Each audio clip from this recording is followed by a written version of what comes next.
Shri Krishna Parabrahmane Namaha. Shri Sadguru Paramatmane Namaha. Sarva Maharshibhyo Namaha. Freed from egoism and a sense of doership, man is not bound by karma. 17th Shloka. Yasya naham kruto bhavo buddhir yasya na lipyate hatvapi sa iman lokan na hanti na nibadhyate. Substance. Who is free from the egoistic notion, I am the doer, whose intellect is not tainted by the contact with objects and functions.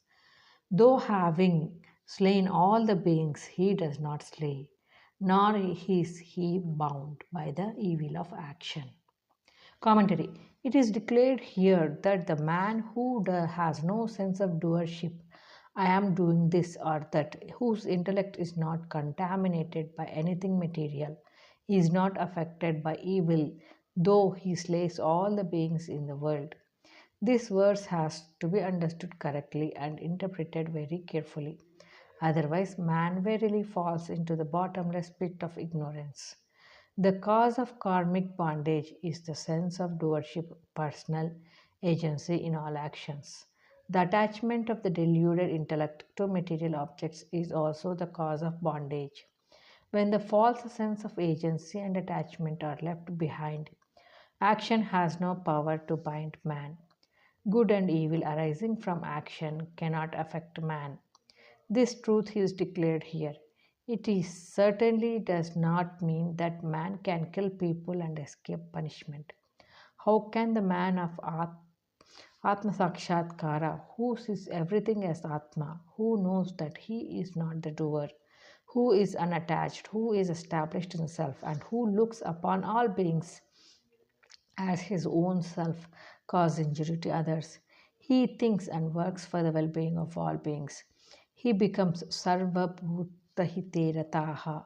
If anybody thinks and acts otherwise, he is not a self realized sage. In fact, man is not the body and not the mind. He is Atma. When there is no feeling of doership and egotism, he has his life and being in the self. Thus, he is not touched by actions performed by the intellect or the body. Therefore, though he slay others, he is not the slayer.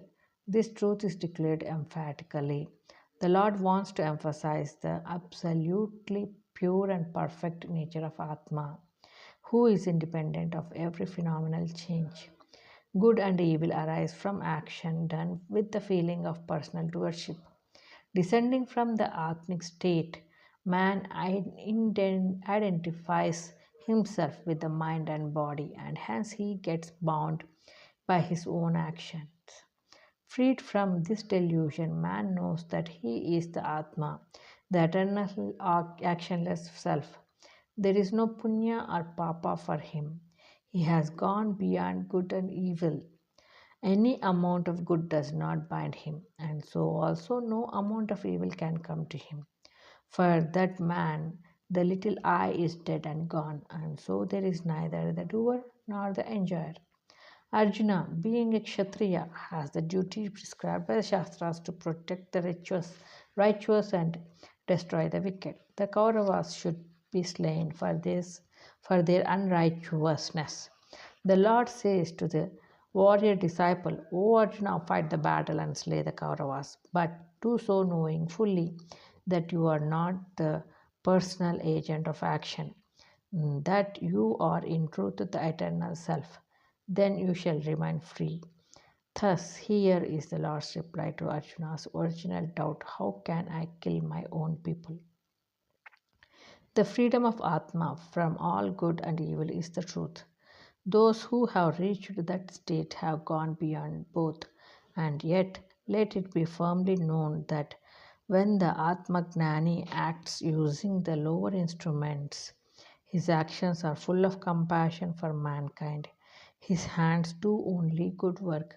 His mind thinks only good thoughts. His lips speak only good words, benedictions for all.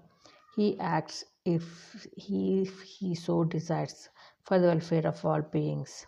Here is the real test of Atmagnana. Evil cannot dare come anywhere near him.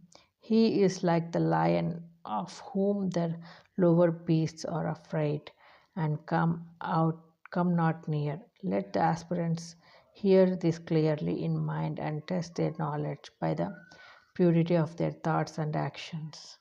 Let them not fall into error of claiming atmic freedom and plunging into the evils of sensual enjoyments. Question: what is the cause of evil and bondage? Answer: egotism. I am the doer. Attachment to the intellect with material objects. Question: what is the way to escape from bondage? Answer: to be free from the sense of doership and attachment to sense objects is the way to self realization. The cause and foundation of action are explained. 18th Shloka. Gnanam Gneyam Parignata Trividha Karma Chodhana Karanam Karma Karteti Trividaha Karma Sangraha. Substance, knowledge, the knowable, and the knower form the threefold impulse to action. The organ, the action, and the agent form the threefold basis of action. Question: what is the threefold impulse of action? Answer: knowledge, the knowable, and the knower. Question: when is the threefold basis of action? What is the threefold basis of action? Answer: the organs, the action, and the agent of the doer. The threefold sattvic, rajasic, and tamasic aspects of knowledge, action, and agent are explained. 19th Shloka. Gnanam karma cha karta cha tridhaiva gunabhedatah prochyate gunasankhyaani yathavat shrunutanyaphi. Substance. Knowledge, action, and agent are declared to be threefold according to the distinction of gunas in the Sankhya Shastras. Hear them also as declared in the Shastras. Question: of what is the Lord explaining the difference? Answer: knowledge, action, and the agent. Question: where is the distinction explained? Answer: in the Sankhya Shastra, the science of the gunas. Taking up knowledge, the Lord first explains sattvic knowledge. 20th Sloka. Sarva bhuteshu enaikam bhavamavyayamikshate avibhaktam vivakteshu tajnanam vitti sattvikam. Substance. In all the beings separated into different categories, the knowledge which sees the one inseparable reality, Atma, know it to be the sattvic gnana. Commentary.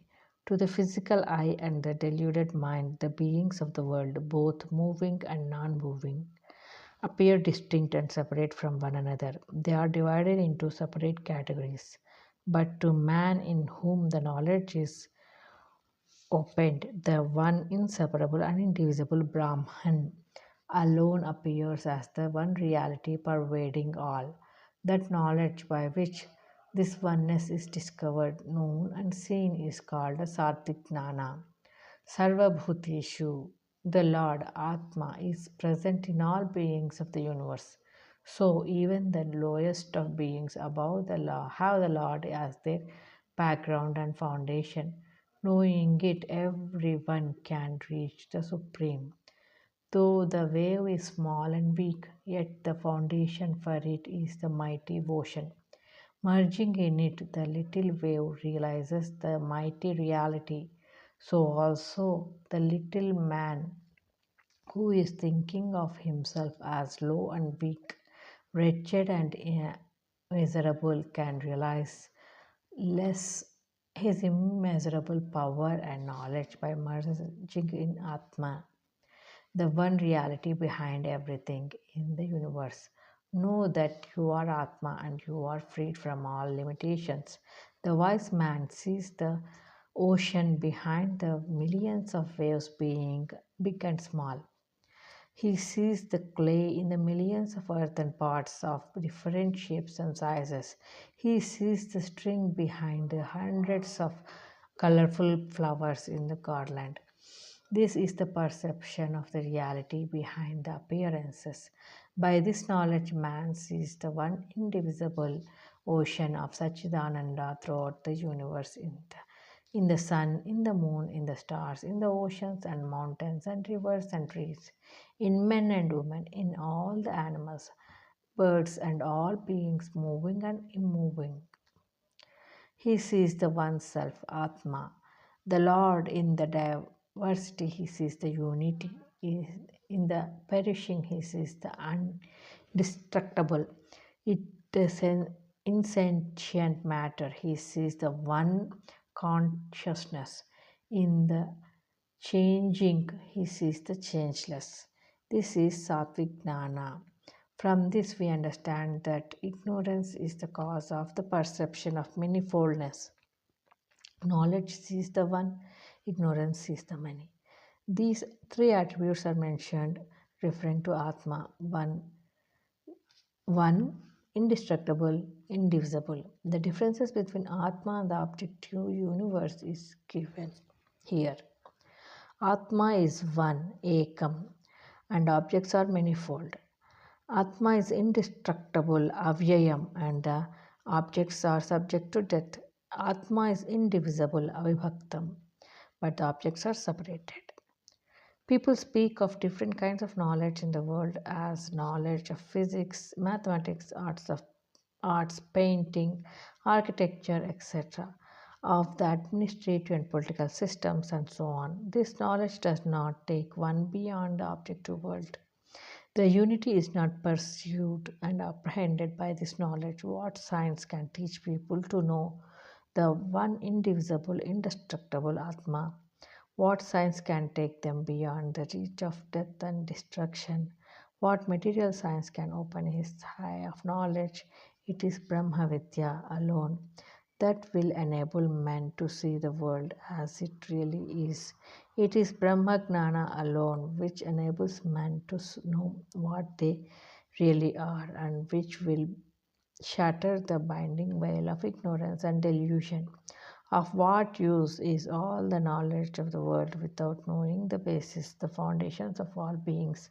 So let all aspire for that knowledge which alone will unravel the inscrutable mystery of life and death, and which will take beyond the horrible shadows of destruction where under all people are moving with fear and sorrow. Let us not be content with the little bit of intellectual culture and imagine it to be the all and end of life. All kinds of knowledge cannot give a person the absolute truth. As a result, man lives and dies in samsara and goes through the endless suffering of birth and death again and again. The Upanishads declare the same truth. Mrutyosam apnoti yeta naneva pasyati. He who sees here the manifold only goes from death to death. Therefore, whatever being we see, we should try to go beyond the external name and form and look at the reality. Atma, invariably present in all beings. To see only the object, its shape, form, and size is the lowest. To see its qualities is better developed vision, and to see the Atma, the basis and the foundation of all objects, is the highest vision. By the last, man realizes the self in himself and in all beings. This Sattvic Gnana is the highest state and the ultimate goal of all spiritual endeavor. Question: what is the nature of Sattvic Gnana? Answer: it is knowledge which enables man to see the one in the manifold, to see the eternal in the perishable, and to see the inseparable in the separated. Question: where is God? Answer: in all beings, moving and unmoving. Question: what is the nature of Atma? Answer: it is one indestructible and indivisible. Question: is the manifold real? Answer: no. Oneness is the reality. Like water in the waves, like clay in the different parts, like gold in different jewels, and like string in the garland.